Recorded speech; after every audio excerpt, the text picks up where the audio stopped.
This class, away we go. Is Casey O'Gorman going to get the good start? He certainly looks to have done, up to the first chicane, and it is all going swimmingly for Casey O'Gorman out in front. What a textbook getaway, but it's a joy, Alan, to see so many riders picking their way through the S's. It certainly is, and not least, just notice there, Jake, Caris Jones. We had a look at Cameron Saul in that first race, midfield runner last year. Caris Jones likewise, she's P4 here. She's in 5th place there currently, but started P4. Great to see the young riders progressing, getting better. We absolutely love it.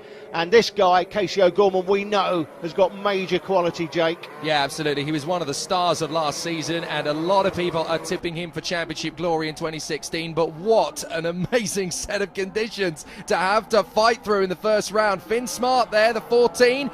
Aged just 8 years of age, qualified in second. He's currently there still, so he's having to fend off. Look at the conditions here at Landau, so much standing water. Bailey Stewart Campbell, Jake, down the inside for second. Bailey through to second place. We saw his brother Taylor crashing in that first race, but Bailey again, another rider who was riding in the midfield last year. He's not riding in the midfield this year. He's already right up at the front. It's great to see these riders making the transition, and clearly he's made a big transition during the winter, as we see Casey O'Gorman sweeping past the 808 by Mason Johnson. Yeah. Mason obviously got a problem with the bike. That is a real shame for Mason Johnson. We know he's a lot faster a rider than that. He's clearly got some mechanical gremlins with the bike, and that's caused Finn Smart. Finn Smart has lost a position there to Corey Stainer. So Stainer, that was a really well executed move there. Tricky conditions. He only had a narrow window of opportunity to get that move done. He had to use Mason Johnson to his advantage there. He pounced, and he's really made advantage, and now Finn Smart is under even more pressure there. Who is that on his Jones. tail? That is Caris Jones. What a sensation. She is turning. Oh, it's O'Gorman. That's the leader. Casey O'Gorman has gone down at the final hairpin.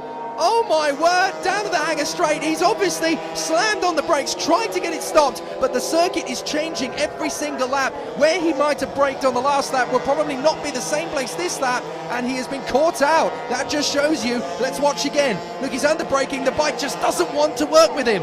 Yeah, that is the karting line. Lots of rubber on that part of the circuit, and of course when it rains it becomes like ice. He's gone down hard, but just look at the character again. We know this from Casey. Goes down hard, just gets up and runs across to pick the bike up. Get this back is the on battle and get for on with- second. Oh, this Caris is very Jones good. up the inside. Go on, What a Caris. sweet move from Caris Jones, the 13-year-old from Swansea.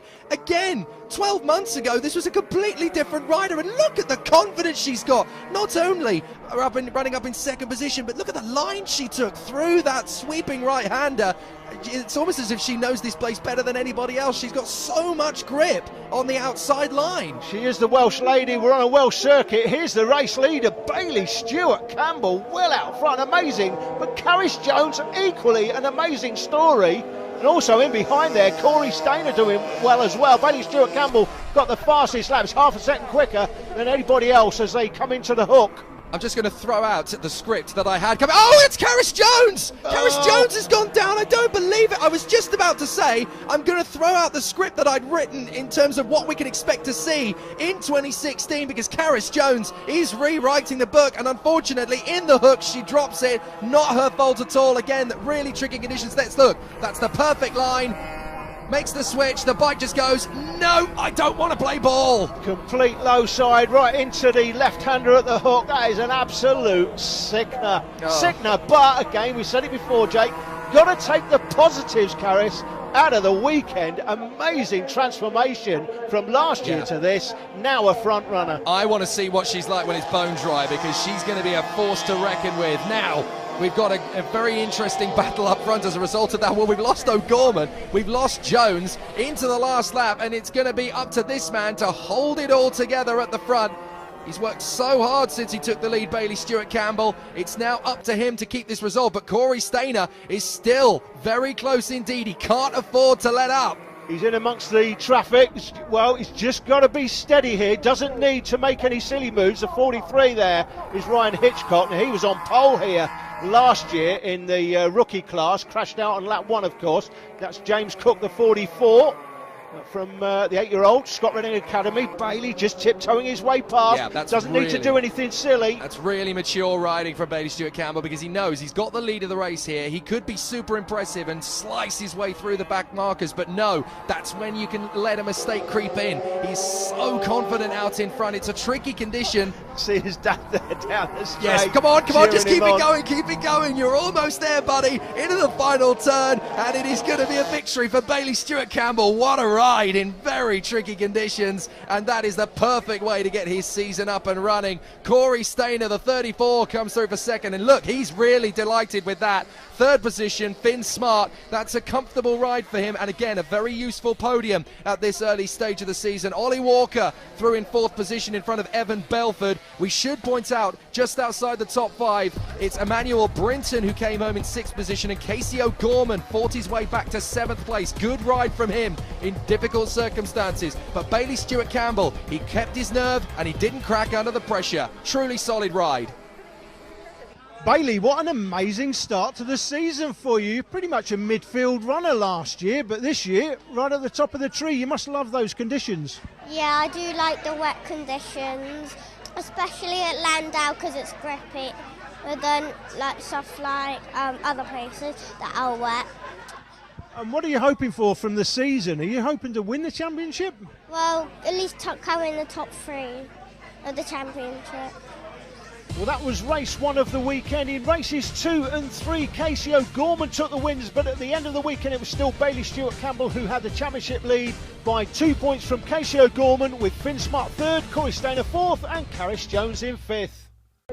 Just time to bring you highlights of the Pit Bike Open race. Decent grid of 15 took part. It would be the usual suspects though, Nesbitt, Cook, Toms and Horseman that would dominate. It was Charlie Nesbitt out front at this stage, but Nesbitt crashed 3 times while leading last year. Surely he's not going to go from lights to flag and keep it upright in these conditions, was he?